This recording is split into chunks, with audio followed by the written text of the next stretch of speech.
بسم الله الرحمن الرحيم. الصلاة والسلام على رسول الله. ما بعد.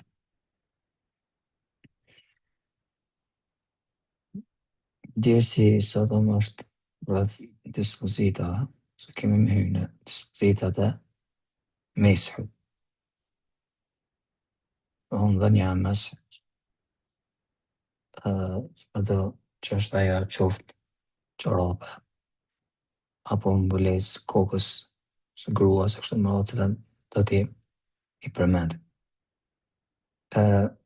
Së pari, shtrohet pyetja se cila është ajo përshtatshmëria e kësaj teme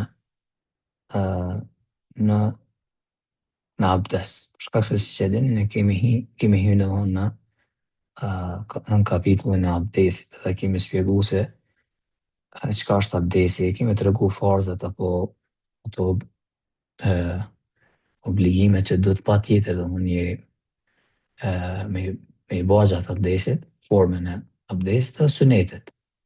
Dhe pastaj autori tash po fillon edhe po na tregon për meshin.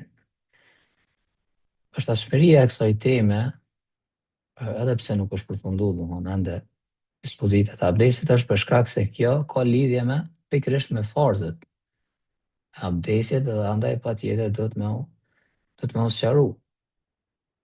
Për shkak se këto dispozita lidhen me disa prej gjymtyrëve të abdesit.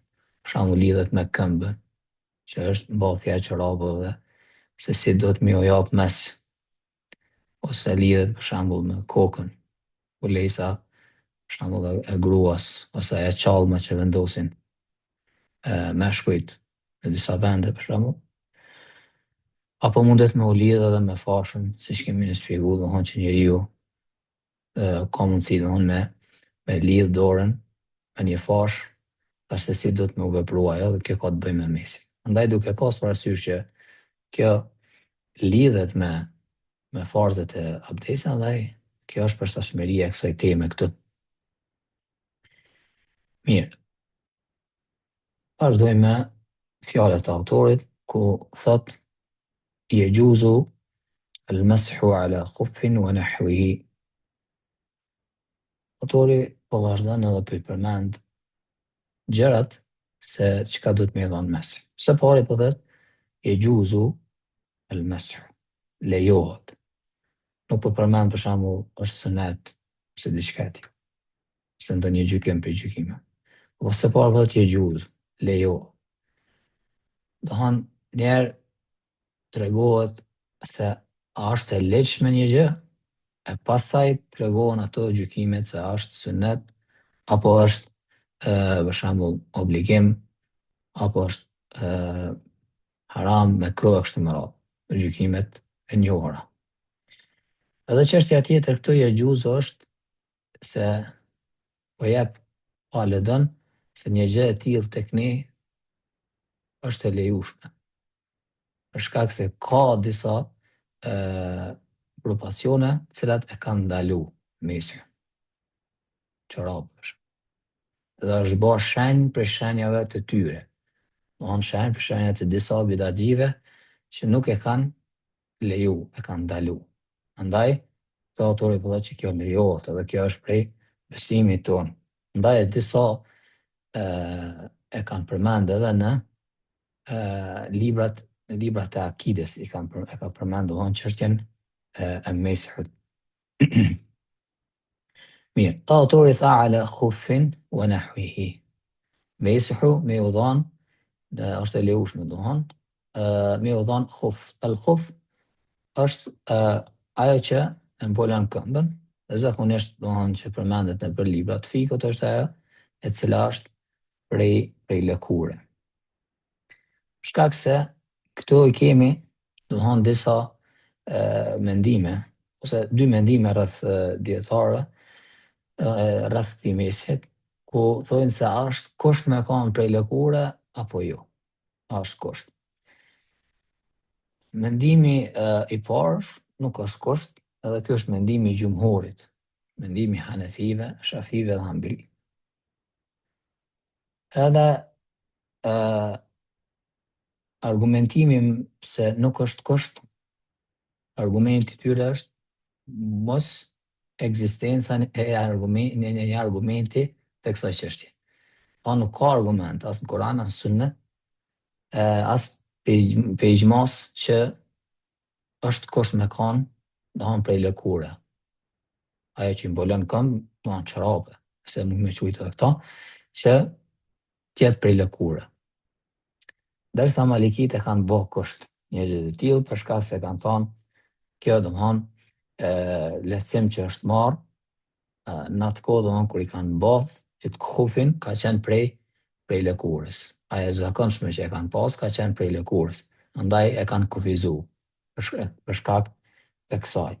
Mirë po, ma afër në vërtetës inshallah është fjala ose mendimi i gjumhurit që një gjë e tillë nuk është kusht. Pastaj autori tha wa nahwihi, edhe ato që janë të ngjashme, një kuptim, për shembull çorapët. Sepse kemi dy fjalë, domethënë al-khuf edhe al-jawrab. Çorapët që hyjnë në njëjtin kuptim, që mbulohet këmba me të. Kjo duke u argumentu me hadithin e Mughirës, ku pejgamberi sallallahu alaihi wasallam tawadda wa masaha ala jawrabaini wan na'laini. Edhe i ka marrë abdes pejgamberi sallallahu alaihi wasallam edhe i ka dhënë mes çorapëve ose mesteve tash më thon, edhe na'laini, nale ose sandallëve. Sa i përket këtij hadithi që mos më kush kuptu, sa kur e kanë përmend këtë sandallet është për qëllim që realisht mesi është mbi çorape, mirë po i ka dhënë edhe sandallet, domethënë që pjesa më e madhe e këmbës nuk është e mbulume. Përndryshe nuk themi se lejohet mi u dhënë sandalleve mes. Për shembull, nëse nuk ka çorape tash mi u dhënë çashtu është dhoth, i kanë bërë sandallet edhe mi u dhënë, nuk lejohet në gjallë, kjo është me mendimin e 4 mëdhëhebeve. Mirë, domthonë kjo është argumenti që lejohet mi u dhënë çorapeve mes. Kjo është çka po na intereson për momentin. Pastaj autori thotë wa imamat dhakarin muhannakatin au ذات ذؤابة وخمر نساء مدارة تحت حلوقهن. Shpej përmend çështje tjera të cilat lejohet meshi, dhe po thotë dhe qallma për burrat. Për shkak se është qallma njihet që është si veshje e burrave. Andaj për gra nuk lejohet, siç e kemi përmendur më herët se për ngjasimin nuk lejohet. Nëse rastësisht për shembull e mbulon të gjithë kokën me qallm, për shembull gruaja, nuk lejohet as mi u dhënë mes për shkak se nuk lejohet as me vesh realisht. Thonë qallma dhe autori po bjen kusht këtu. Dhe po thot të jetë e mbështjellë rreth fytit. Rreth fytit, ajo qallma që e lidhin rreth kokës, pjesën më të madhe të kokës, pastaj e lidhin rreth fytit. Dhe kjo krejt për shkak se ka vështirësi në largimin e saj. Ose thot të jetë e mbështjellë rreth kokës, atë mbështjelljen që e bajnë, edhe është me bisht, atë pjesën e mbetur, se kjo tregon që ajo pastaj ka vështirësi në largimin e saj, edhe lejohet me dhënë mes, edhe pse kemi tekstin që kemë përmend, inshallah.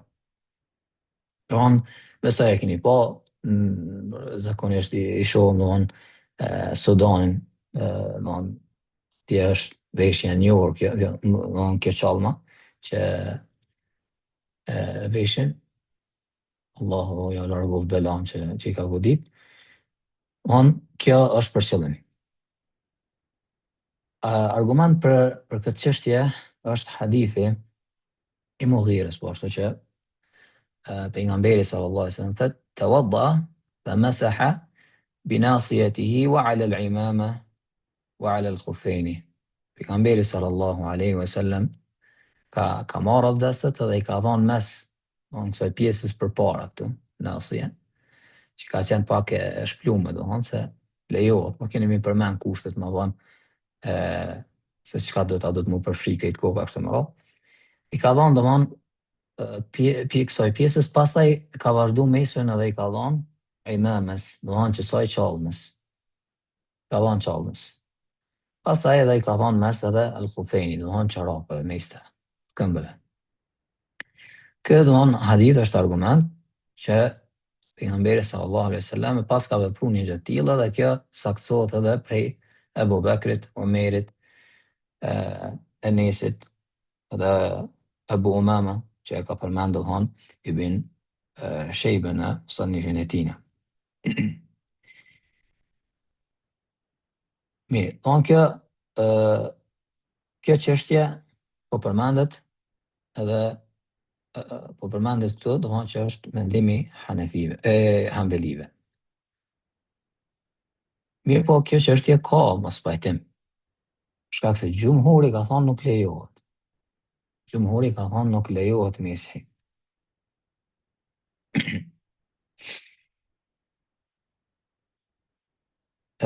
Shkak se ka thonë në ajet e kemi wamsahu bi ru'usikum. Do thonë me jo dha mes kokës. Andaj e kanë marrë ajetin parsor edhe kanë thonë një gjë e tillë nuk është e saktë veprohet. Dhe nuk lejohet me u vepru, do thonë me dhanë mes mbi këtë çalmë. Mirë po, duke pas parasysh hadithin cilën e përmendëm, se një gjë e tillë pejgamberi sallallahu alaihi wasallam i ka dhënë mes, kështu që kjo është argument padyshim, dhe se është saktuar që një veprim i tillë është bërë nga pejgamberi sallallahu alaihi wasallam dhe shokët e tij. Ky është mendimi i gjumhurit, Hanefive, Malikive dhe Shafive që nuk e lejohen, mirë po inshallah mendimi më i saktë këtë çështje është që lejohet meshu përderisa ka vështirësinë e largimin e saj. Dhe këtë mendim e ka dhe dietarët si që janë Ibn Uthemini, në bazë Sheikh Saleh Al-Fawzani rahimahullah jamian. Sheikh Albani lejon pa kushte. Domthon këto kushte që u përmendën me kanë mbështjellë rreth fytit ose kjo mbështjellë rreth kokës, pastaj e kanë me bish, kështu që i lajnë. Nuk thot pa kushte, edhe nëse nuk është e mbështjellë rreth fytit, domthon thjesht ajo çalma që është mbi kokë të lejohet me i dhënë. Allahu alem. Mirë po domthon si arsye e kësaj lehtësimi është ajo vështirësia që njeriu domthon e ka në largimin e saj. Andaj nuk mundna me i dhënë analogji gjërave tjera të cilat nuk e kanë këtë vështirësi. Për shembull, si është kapela ose diçka tjetër që është shumë e lehtë me u largu dhe nuk ka vështirësi ose nuk ka dëm të ose diçka. Edhe kemi tekst vetëm për këtë. Kemi tekst për çalmën. Mirë. Pastaj çështja tjetër që e përmendi autori ka dhënë mbulesa grave. Edhe këtu duke u bazuar në atë kushtin cilën e përmendi që me kanë e mbështjellë rreth fytit, që zakonisht ashtu dhe janë mbulesat e grave domthon. Me kanë edhe poshtë fytit domthon e mbështjellë. Edhe kjo domthon lejohet me u dhënë mes nëse gruaja domthon ka vështirësi në largimin e saj, është një vend ku ka vështirësi me largu dhe nuk mundet. Atëherë lejohet për të inshallah me i dhënë mes. Këtu kemi edhe tekst, po ashtu edhe pse një prej argumenteve është edhe duke bë analogji me çalmën. Do thonë për shkak se përderisa ju ka lehtësu burrave një gjë, ti lehtësohet edhe grave. Do thonë sepse në këto dispozita grave dhe burrat janë njëjtë. Përveç se nëse ka një argument që i dallon në ndonjë mesele. Mirë po në esencë janë njëjtë. Është lehtësu për burrat, lehtësohet edhe për gratë, edhe ajo mënyra ose forma e meseles është e njëjtë.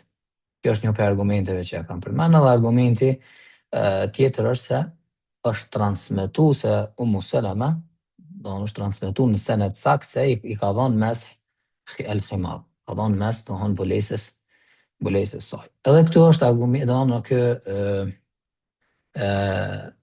khilafi i njëjtë me të çallma që e përmendëm, që gjumhuri thot nuk lejohet meshu.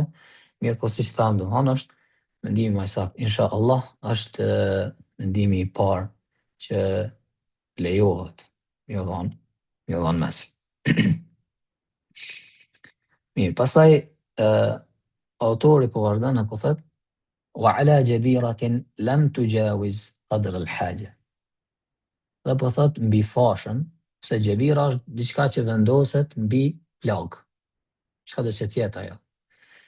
Për shembull gipsi ose si i themi ne, u dikush e thënë dorën. Thot, domthon po përmend tash si çështje që lejohet meshën to.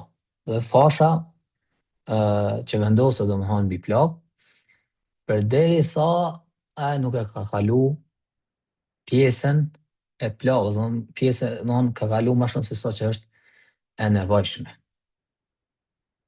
Mirë, të nalëm njerë kjo të meshu i fashës.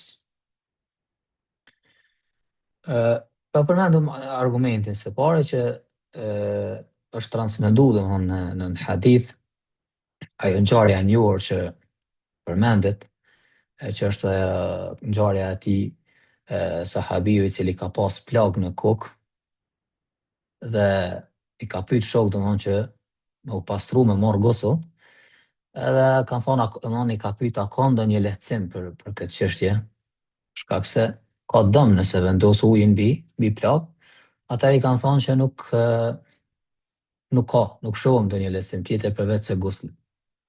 Domethënë u pastru edhe siç e din domethënë është pastru dhe ka vdek për shkak kësaj. Pastaj i kanë treguar pejgamberit sallallahu alaihi wasallam ndë të tjerë domethënë përmenden në hadith që pejgamberi sallallahu alaihi wasallam ka thonë inma kana يكفيه أن يتيمم ويعصب على جرحه خرقة ثم يمسح عليها ويغسل سائر جسده. A thonë pejgamberi sallallahu alaihi wasallam, përkundrazi i kesh mjaftu atij me tejemumi dhe me vendos një fash, domthon për shembull në kokë, në atë plagën e tina, edhe me i dhon mes. Dhe pastaj me pastru pjesën tjetër të trupit. Kjo është argument që lejohet me u dhënë mes fashës. Këtu kemi një khilaf të gjykimi i mesit se si duhet të jetë. Medhebi Hanbeli, po ashtu edhe medhebi Maliki është se obligim është vetëm meshu. Në momentin ai që e ka fashën për shembull në dorë, atëherë obligim për ta është vetëm meshu. Derisa Shafit kanë thonë jo, do të mu bashkun mes meshut edhe tejemumit. Edhe mesh edhe tejemum. Duke bazu në këtë hadithin që e përmendën që pejgamberi sallallahu alaihi wasallam ka përmendur edhe tejemumin. Përkundrazi, domethënë thotë ju ka mjaftuar tejemumi dhe pastaj fasha me vendos domethënë fashën edhe mi dhon mes fashës. Tash këta ka marrë domethënë argument që këtë rast edhe jepet mes, edhe jepet tejemum, edhe jepet mesi. Mirë po, e përmend edhe Sheikh Ibn Uthaymeen rahimahullah që në disa hadithe ardhë edhe pa këtë fjalën tejemum. Edhe thotin kjo është më afër, që domthon ato që janë transmetuar, që është pa tejemum është më afër. Andaj këtë meselë domthon inshallah mendimi më i saktë është që obligim është vetëm meshi dhe nuk ka nevojë për tejemum.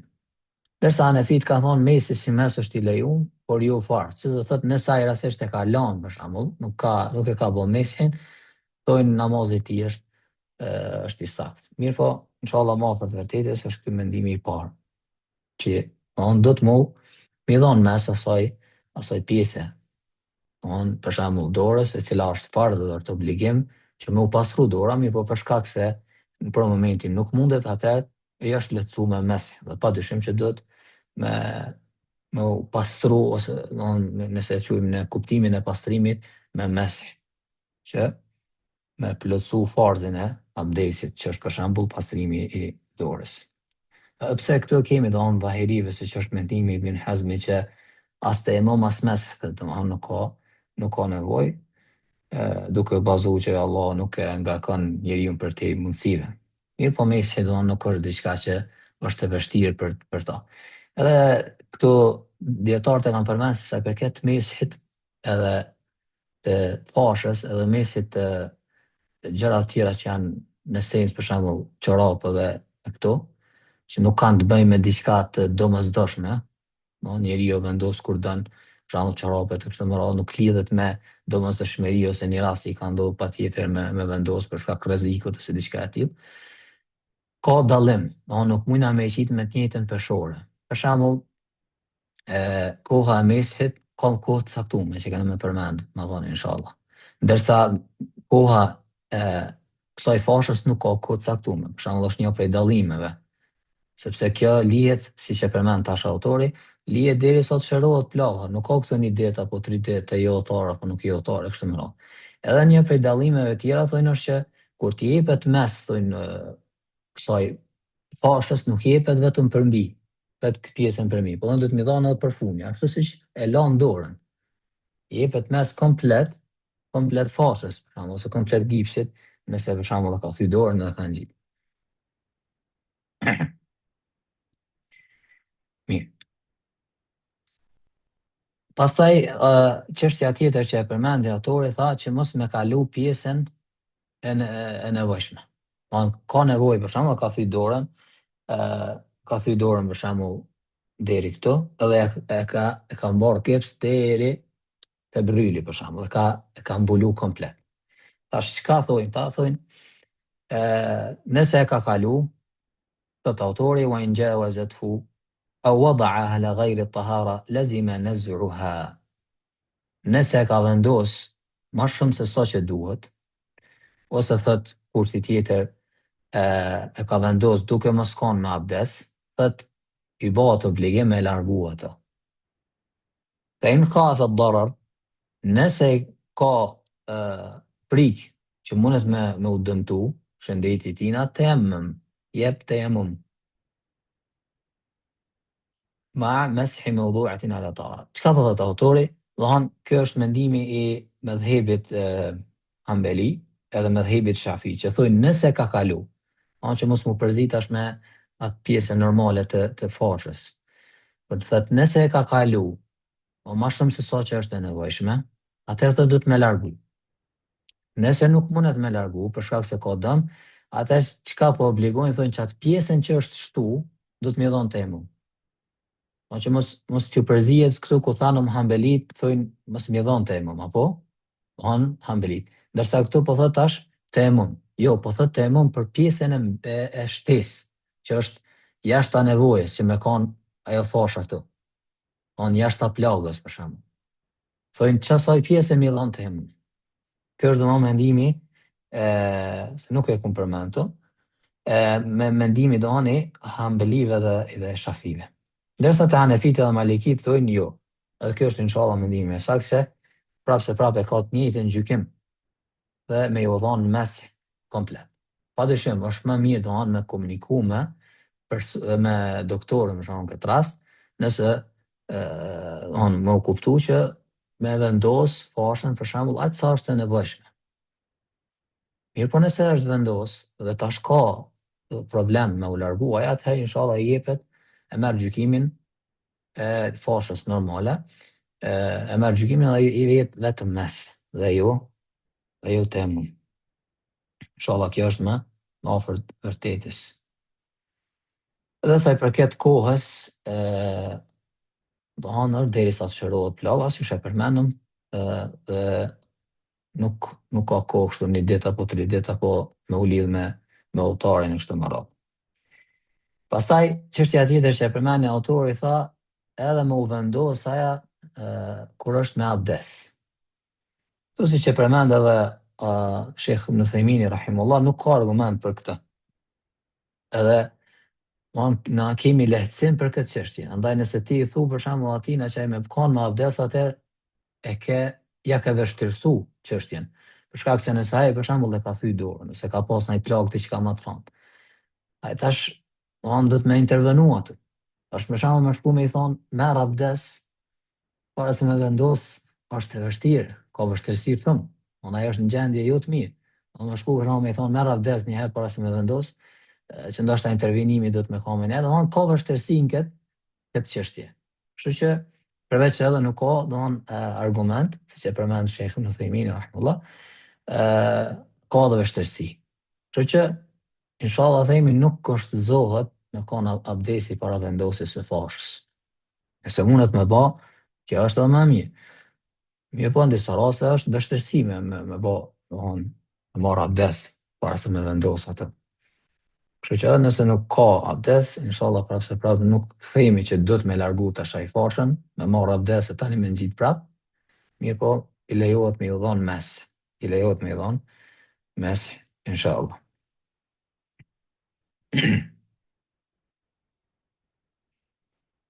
Mirë. Pastaj autori po vazhdon dhe po hyn në një çështje tjetër, vjen te koha. Dhe po thot ويمسح مقيم وعاص بسفره من حدث بعد لبس يوما وليلة ومسافر سفر قصر ثلاثة بلياليها.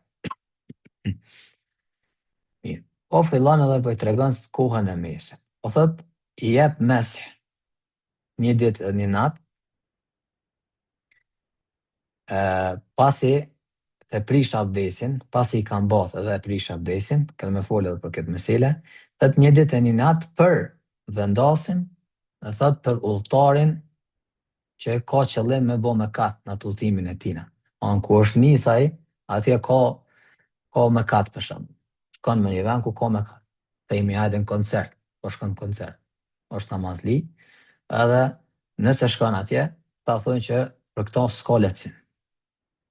Nuk ka lehtësim për këto. Kjo ka dispozitën thonë si kur të vendosit. Edhe për ta dhëtë vetëm një ditë edhe një natë. Se pari, argumenti për këto që ka tha, ndërsa përmendi dhe tha, ndërsa 3 ditë e 3 natë për udhëtarin, përgjithësi për udhëtarin. Te ambelit, kjo largohet, për udhëtarin i cili nuk bën mëkat, është qëllimit e ta. Argumenti për këto është se hadithi Alit, thot e ka bë pejgamberi sallallahu alaihi wasallam që tjetë 3 ditë dhe 3 natë për udhëtarin, është meshi, dhe një ditë dhe një natë për vendasin. Kjo është argumenti për këtë mesele. Mirë, sa përket udhëtarit me qëllim të një mëkati, inshallah themi marrë të vërtetës është se edhe kjo edhe për ta vlen 3 ditë, për shkak se për tek se nuk është përmend mënyra e udhëtimit, nuk është kufizu se çfarë udhëtimi duhet të jetë ajo. Ajo lehtësimi i kësaj mesele, që me kanë 3 ditë e 3 natë, është, ose ajo ilja, ose qëllimi është udhëtimi. Pa shiku se çfarë udhëtimi është, ose për çka ka me bë, është më radh. Mirë po thjesht është udhëtimi. Dhe për udhëtarin, vlen 3 ditë e 3 natë. Edhe kjo inshallah është më afër të vërtetës.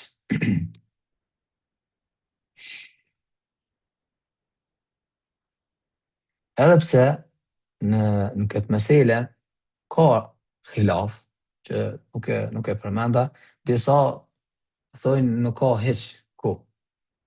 Pse kjo është argumenti i lartë, dhe është fjalë e lartë të vërtetës për shkak se kemi tekst. Thojnë nuk ka hiç kohë.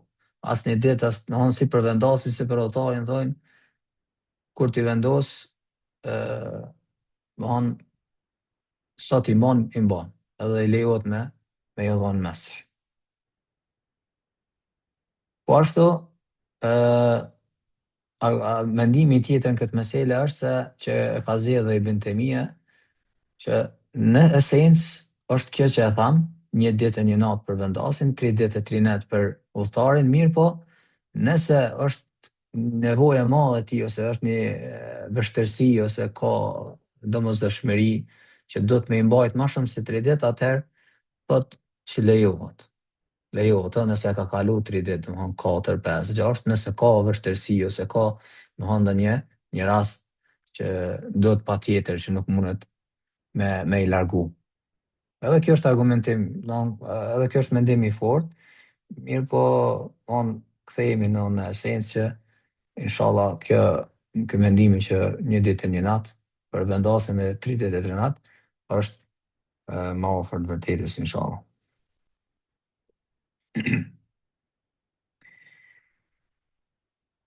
Mirë. Dhe siç e pat është përmend edhe tash edhe një mesele këtu kur tha min hadathin ba'da lubs. Don e përmendi kohën dhe pastaj e përmendi fillimin e kohës së meshit. Tha kur të prishet abdesi masi ti mbath. Do të thonë, këta po thonë që fillimi i kohës së mesit është kur ai i ka dhënë mes, pastaj momenti kur e ka prish abdesin, prej ato me fillu mesi. Prej ato me fillu. Kjo është mendimi i Hanefive, Shafive dhe Hanbelive. Do të thonë është mendimi i xhumhurit.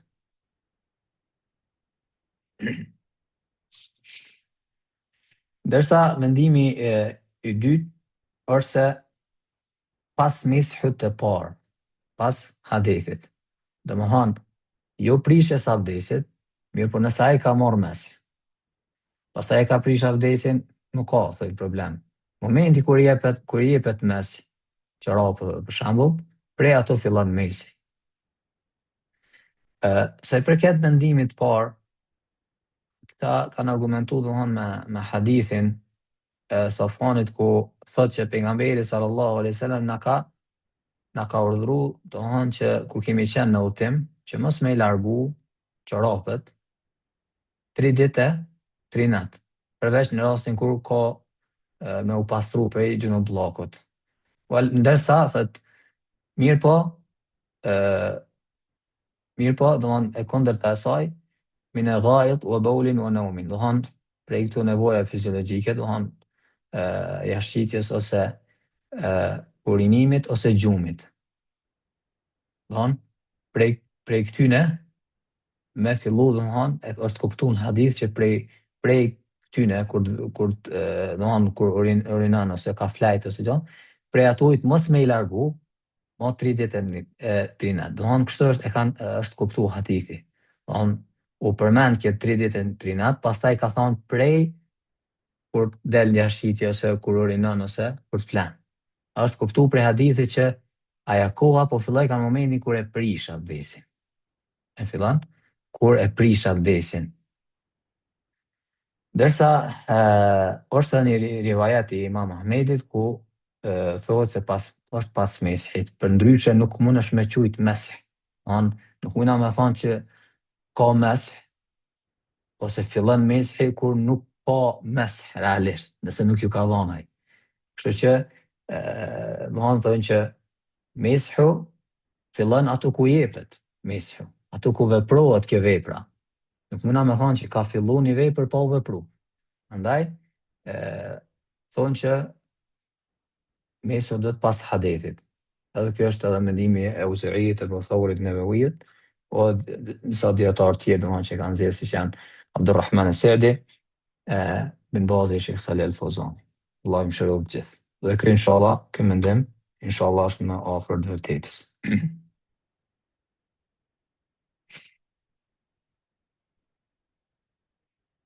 Edhe është një mendim tjetër, i tretë që ka thonë, që është mendimi, është një fjallë e Imam Shafiut, ku thotë me i dhënë mes 5 namazeve.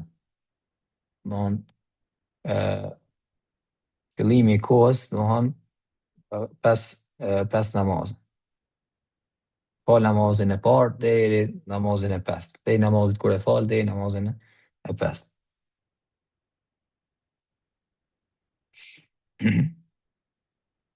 Mirë, pastaj autori e përmend edhe një mesele tjetër, që është e fundit inshallah.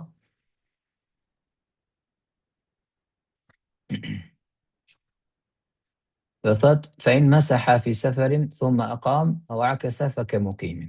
Thot nëse i ka dhënë mesh kur ka qenë në udhtim, pastaj është bë vendas, atëherë thot hukmin ose gjykimin e mesit e merr si tjetë sikur me kanë vendas.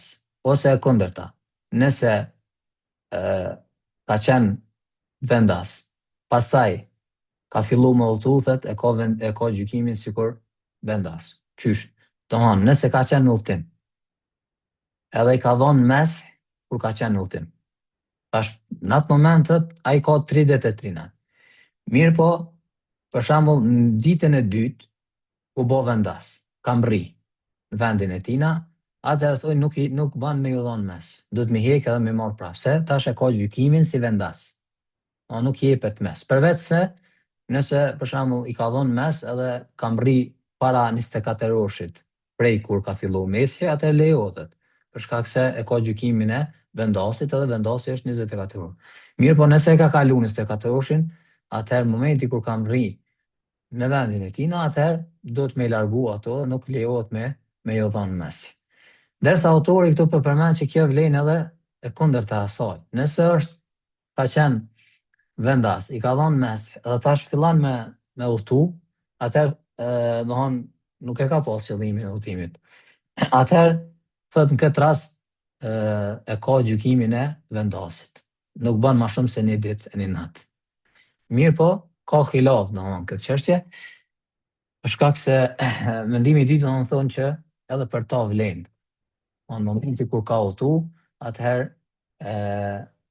e merr gjykimin si udhëtar. Ashtu që e merr gjykimin e udhëtarit në namaz, është e merr edhe gjykimin e udhëtarit në mes. Dhe kështu që edhe nëse inshallah më afër të vërtetës është kjo që në momenti kur ai fillon me udhëtu, atëherë e merr gjykimin e udhëtarit, edhe nëse i ka dhënë mes duke qenë si vendas. Nuk për zati ma shumë, pastaj fillon ato kushtet autori përmend rreth mesëve, të ato që i përmendën të çorapet e të çallme kështu me radhë, cilat janë kushtet, si do të jetë çorapa, a do të më mblu komplet këmbën e kështu me radhë, që do i flasim inshallah në ligjëratën e ardhshme me lejen e Allahut. Kaq për sot, wa akhiru da'wana alhamdulillahi rabbil alamin.